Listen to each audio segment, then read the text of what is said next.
সাহায্য করতে পারে? নিশ্চয়ই কাফিররা রয়েছে প্রবঞ্চনার মধ্যে।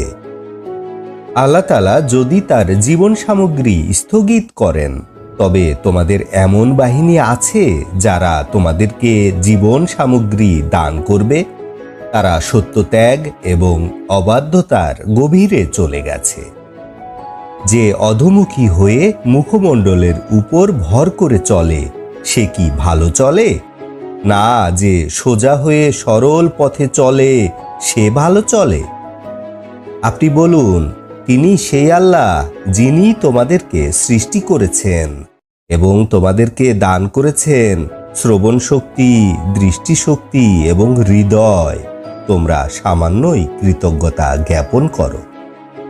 তিনি সেই আল্লাহ যিনি তোমাদেরকে পৃথিবীতে ছড়িয়েছেন, তার নিকটই তোমাদেরকে একত্রিত করা হবে।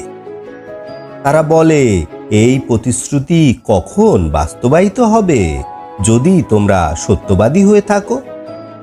আপনি বলুন, নিশ্চয়ই উহার জ্ঞান আল্লাহর কাছে। আমি শুধু স্পষ্ট ভয় প্রদর্শনকারী। অতঃপর কিয়ামতকে যখন তার নিকটে দেখতে পাবে, তখন কাফিরদের চেহারা মলিন হয়ে যাবে এবং তাদেরকে বলা হবে, ইহা ওই বস্তু যা তোমরা দ্রুত কামনা করতেছিলে। আপনি বলুন, তোমরা কি মনে করো আল্লাহ যদি আমাদেরকে ধ্বংস করেন এবং আমার সাথীদেরকে ধ্বংস করেন অথবা দয়া করেন, কিন্তু বেদনাদায়ক শাস্তি হতে কাফিরদেরকে কে রক্ষা করবে?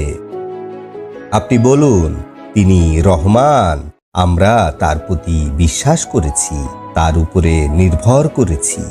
অতঃপর অচিরেই তোমরা জানতে পারবে কারা স্পষ্ট ভুলের মধ্যে রয়েছে। আপনি বলুন, তোমরা কি মনে করো তোমাদের পানি যদি মাটির মধ্যে বিলীন হয়ে যায়, তোমাদের জন্য কে প্রবাহমান পানি নিয়ে আসবে?